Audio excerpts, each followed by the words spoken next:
Alright, so here we are with chapter 10, or chapter 9, Barrels Out of Bond.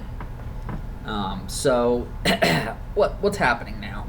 Well, yesterday, as we read, Thorin got captured by the elves and put in prison in the Elven King's halls. And now the rest of the dwarves have been captured.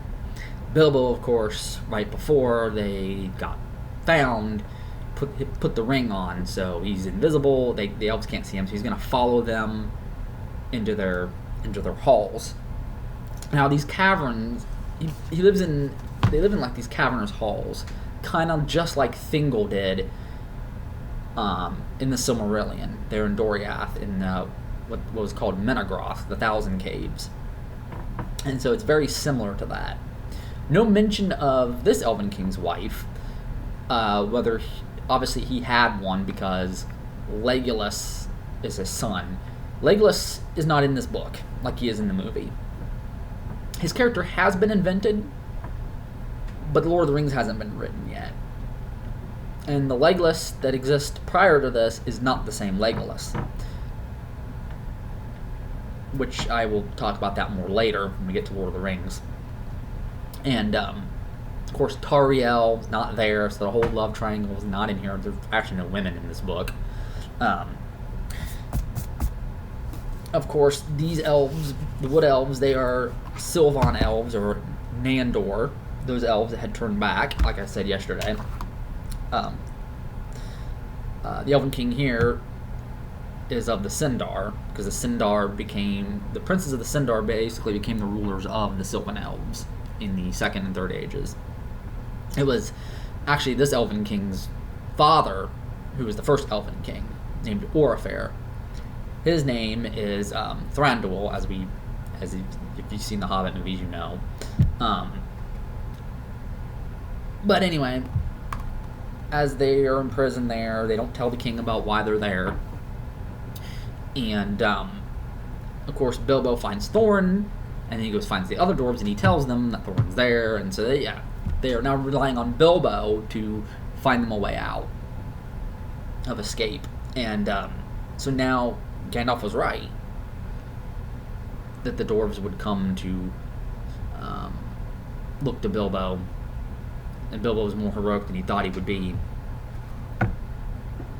As you know from before, that their opinion of Bilbo has changed. But he does discover a way to help them escape. And so I'm going to read a passage here. Where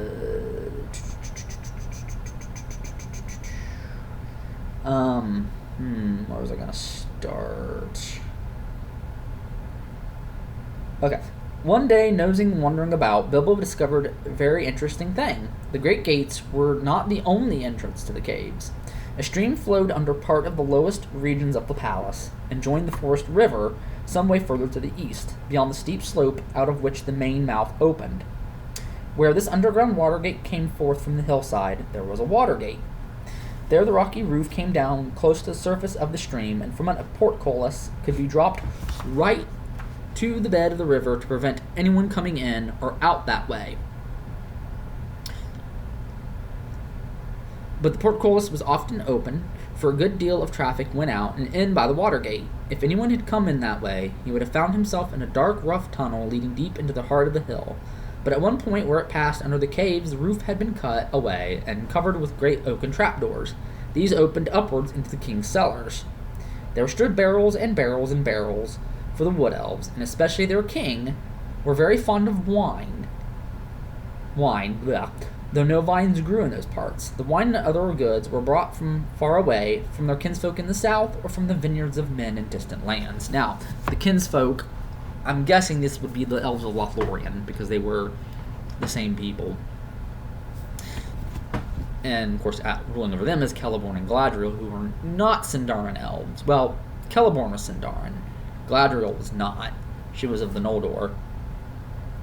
But anyway, and these men live in the land of Dorwinion, which is by the Sea of Rune. Well, where the wine's coming from is in Doranian, which is by the Sea of Rune. So you would assume that the people dwelling there are men. The Wood Elves also have dealings with the men of Lake Town, and that's where these barrels will be going. And so Bilbo he discovers that he can put stuff the dwarves in the barrels, and they'd be pushed down the river, and that's indeed what happens. And the elves, of course, were singing as they're pushing the barrels in, but the song is not as silly as the songs that they were singing in Rivendell. And I think it's probably around this point in the story where you do start to see that it becomes more epic, more serious in tone, like it will be in The Lord of the Rings. And of course, Bilbo isn't able to have anyone stuff him in a barrel, so he can't get stuffed in a barrel. So he is going to ride a barrel, and of course, he ends up getting knocked into the river, and he gets drenched, and later, of course, catches a cold. And the rest of the chapter is just the barrels floating down the river towards the Long Lake. So they are getting very, very close now to the Lonely Mountain and accomplishing their goal, and that is to kill Smaug and get their treasure back. And that is where we will leave them today. And so we will pick it up back next week, possibly Monday. I'm planning on doing videos Monday, Tuesday, and Wednesday because I am leaving town for a little bit. I got a vacation coming, so I'm going to be doing some stuff. But I'll come back, finish The Hobbit, if I don't finish it next week, and then start Lord of the Rings. And I can't wait. Anyway, I hope you enjoyed this video, and that's all for now. I'll catch you all later. Bye.